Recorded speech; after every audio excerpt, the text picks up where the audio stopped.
Selamat pagi anak-anak semua.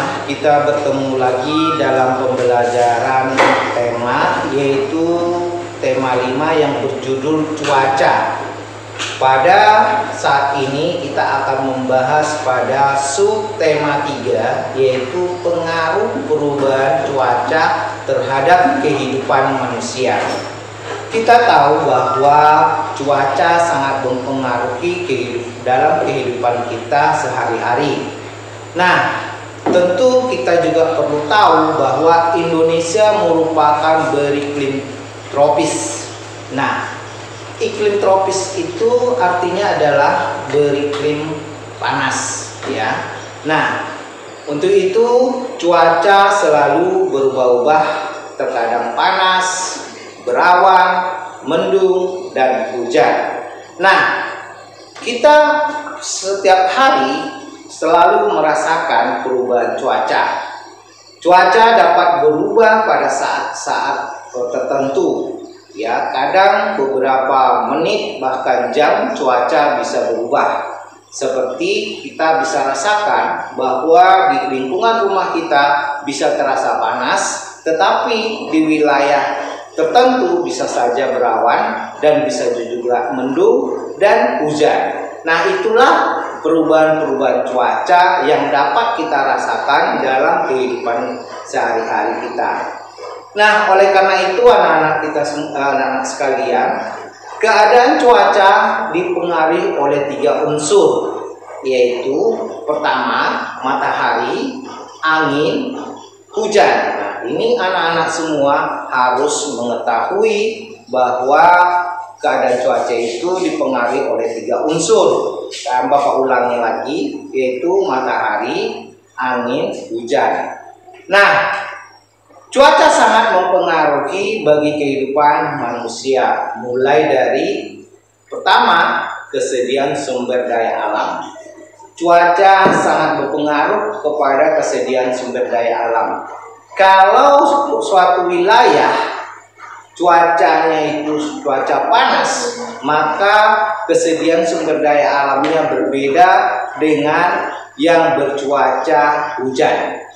Nah, kalau di suatu daerah cuaca kemarau, maka di sana sumber daya alamnya semakin sedikit karena kesuburan tanahnya semakin berkurang akibat minimnya hujan turun di wilayah tersebut.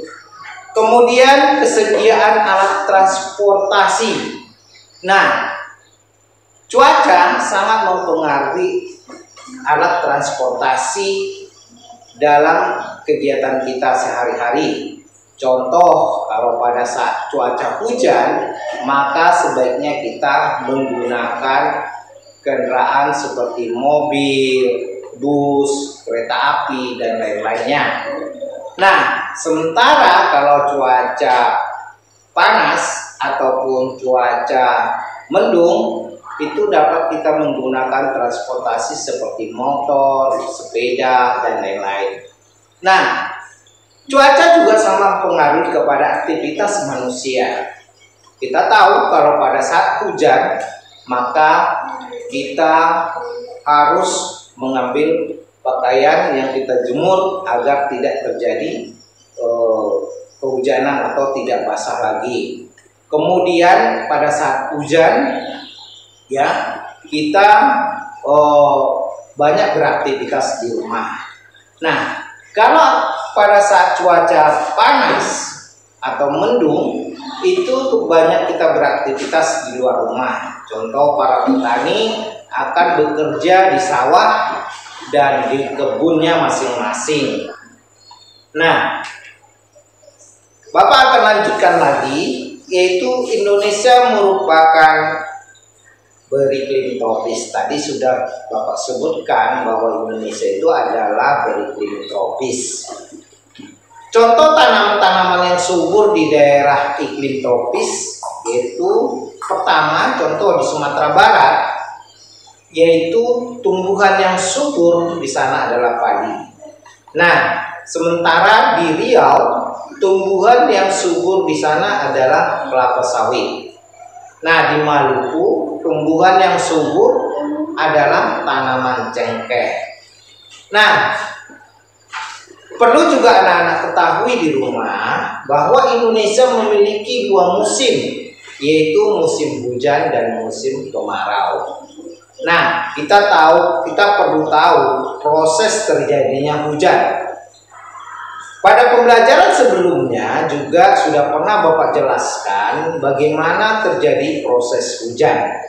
Namun pada kali ini Bapak akan mengulangi lagi bagaimana proses terjadinya hujan. Yang pertama adalah air di permukaan bumi menguap oleh panasnya matahari. Yang kedua adalah uap air berubah menjadi awan. Yang ketiga, angin menghembuskan awan menjadi gumpalan awan besar dan bergerak ke dataran tinggi. Yang keempat, kemudian uap air yang besar tadi akan menjadi hujan. Nah, itulah proses terjadinya hujan. Nah, ini anak-anak perlu memahaminya bagaimana proses terjadinya hujan tersebut. Nah, kemudian Bapak akan lanjutkan lagi. Dampak hujan bagi kehidupan manusia. Tentunya anak-anak sudah paham apa pengaruh daripada hujan itu bagi kehidupan manusia.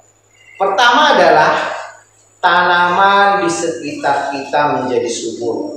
Akibat datangnya hujan, maka tumbuh-tumbuhan di sekitar rumah kita akan menjadi tumbuh subur. Yang kedua, menyebabkan terjadinya banjir. Nah, tentunya hujan yang terus-menerus turun atau hujan yang sangat tinggi durasinya maka menyebabkan terjadinya banjir. Tentunya banjir ini juga disebabkan karena kotornya pembuangan air atau drainase yang kotor akibat sampah yang menumpuk. Dengan sampah yang menumpuk di drainase tadi mengakibatkan air hujan tidak berjalan dengan lancar, maka terjadilah peluapan air yang mengakibatkan banjir. Yang ketiga adalah mengalirkan atau melarutkan kotoran. Nah, dengan hujan yang turun, maka kotoran-kotoran akan dilarutkan oleh hujan. Nah, kemudian kotoran tadi akan meresap ke tanah dan dapat membuat tanah menjadi subur. Yang keempat adalah tanah longsor. Tanah longsor ini bisa terjadi pada saat hujan. Dengan derasnya hujan, maka tanah yang di daerah pegunungan itu bisa saja mengakibatkan longsor. Nah, longsor ini bisa berdampak buruk bagi kehidupan kita, yaitu salah satunya terjadinya longsor yang cukup besar dapat menimpa rumah-rumah penduduk dan juga dapat menutupi jalan-jalan atau memutus jalan sehingga transportasi bisa terhambat. Yang kelima adalah erosi. Erosi itu artinya adalah pengikisan tanah akibat daripada derasnya air hujan. Nah, erosi bisa menyebabkan pelebaran sungai, ya. Jadi akibat daripada derasnya arus sungai bisa menyebabkan tanah-tanah di pinggir sungai akan terkikis oleh arus air dan menyebabkan sungai semakin melebar dan sungai pun akan terjadi pendangkalan. Nah, itulah dampak hujan bagi kehidupan manusia. Bapak kemudian melanjutkan lagi, yaitu dampak musim kemarau yang berkepanjangan. Nah, mungkin anak-anak di rumah sudah tahu Kemarau itu adalah di mana curah hujan sangat rendah. Nah, dengan rendahnya curah hujan tentu akan menyebabkan kekeringan. Kekeringan ini berdampak dalam kehidupan kita sehari-hari. Dengan hujan yang sangat rendah atau terjadinya kemarau membuat kebutuhan air bersih dalam kehidupan kita sehari-hari semakin menipis. Nah, ini sangat berpengaruh dalam kehidupan kita sehari-hari. Kemudian juga dengan dampak kemarau maka akan menyebabkan kebakaran hutan. Dengan musim kemarau atau hujan yang sangat rendah menyebabkan hutan akan menjadi kering dan akan mudah terbakar. Nah, tentunya kalau hutan banyak terbakar, maka akan mengganggu ekosistem kehidupan di dalam hutan, termasuk hewan-hewan dan tumbuhan akan musnah semuanya. Nah, itulah merupakan dampak musim kemarau. Nah, sekarang Bapak lanjutkan kembali pelajaran kita, yaitu tentang surat. Surat adalah sarana komunikasi melalui tulisan. Zaman dulu sebelum ada alat-alat komunikasi yang modern saat ini seperti telepon, seperti radio, kemudian telegram dan SMS sekarang ini yang sangat populer, dan kemudian ada media seperti televisi, kemudian ada lagi berupa Facebook dan lain-lain. Nah, kalau dulu ya alat komunikasi satu-satunya adalah surat.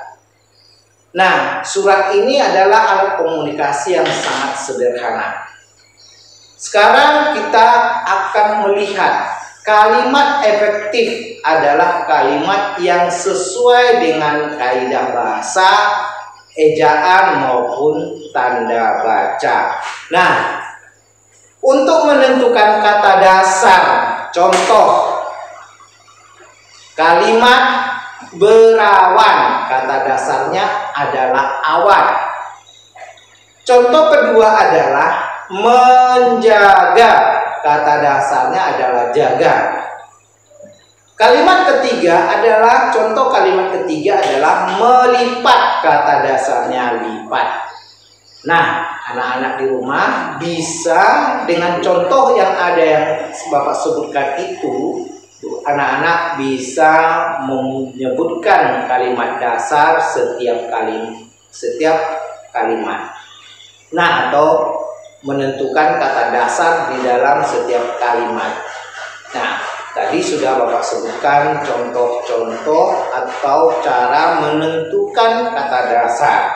Contoh keberagaman di Indonesia, yaitu keberagaman budaya, adat, bahasa, suku, bangsa, dan agama. Nah, beberapa suku bangsa di Indonesia seperti Sumatera, di sana terdapat suku Batak, Minangkabau, Gayo. Sementara di Pulau Jawa, di sana juga terdapat suku Betawi, Sunda, Madura, dan lain-lain. Sementara di Kalimantan itu terdapat suku Banjar, Dayak, Kutai, dan kemudian kalau di Papua itu ada suku Dani, Asmat, dan lain-lain. Sementara di Sulawesi itu ada suku Bugis, Minahasa, dan Toraja. Nah, anak-anak semua di rumah, kalian perlu tahu bahwa budaya, adat, bahasa daerah, suku bangsa, dan agama cukup besar atau cukup banyak di Indonesia. Terutama tadi seperti budaya, Jadi setiap daerah atau setiap suku memiliki budayanya masing-masing yang berbeda-beda. Termasuk juga adat atau tradisi di setiap suku itu berbeda-beda. Termasuk juga bahasa daerah. Nah, mungkin anak-anak di rumah sudah banyak juga mengetahui bahwa setiap suku memiliki bahasa masing-masing. Salah satu contoh yaitu bahasa Jawa, bahasa Batak, bahasa Tionghoa, dan lain-lain. Nah, dan termasuk juga suku bangsa di Indonesia. Kita jangan lupa bahwa agama di Indonesia juga berbeda-beda. Nah, mungkin di pelajaran materi yang lalu anak-anak juga sudah tahu beberapa agama yang disahkan oleh pemerintah kita, yaitu ada 6 agama, yaitu Buddha, Islam, Kristen, Katolik, kemudian Hindu, dan Konghucu. Nah, itulah agama yang diakui oleh negara kita. Nah, itulah beberapa bentuk keragaman di wilayah atau di Indonesia. Nah, kemudian Bapak akan lanjutkan lagi. Keragaman itu juga kita lihat pada tarian-tarian yang terdapat di setiap suku. Contoh tarian yang ada di Indonesia. Salah satunya adalah atau contoh yaitu di Sumatera Barat itu ada tari piring dan juga ada tari yang lainnya. Kemudian di Sumatera Utara juga ada tari totor, di Bali juga ada tari pandek, Jawa Barat juga ada tari merak, di Riau ada tari zapin, tari persembahan, dan tabulian. Nah, anak-anak perlu juga mengetahui tari-tari atau jenis-jenis tari lainnya di wilayah Indonesia. Contoh mungkin di Sumatera Barat selain tari piring mungkin masih ada juga jenis tari lainnya. Nah, oleh karena itu Bapak meminta kepada anak-anak di rumah supaya dapat mengetahui jenis-jenis tarian di setiap daerah di wilayah Indonesia. Kemudian Bapak akan lanjutkan sikap mencintai dan melestarikan tarian khas Indonesia sangat bermanfaat untuk pertama, menumbuhkan sikap nasionalisme. Apa itu sikap nasionalisme? Yaitu sikap mencintai tanah air. Ya, jadi sikap nasionalisme itu adalah bentuk atau suatu sikap mencintai tanah air.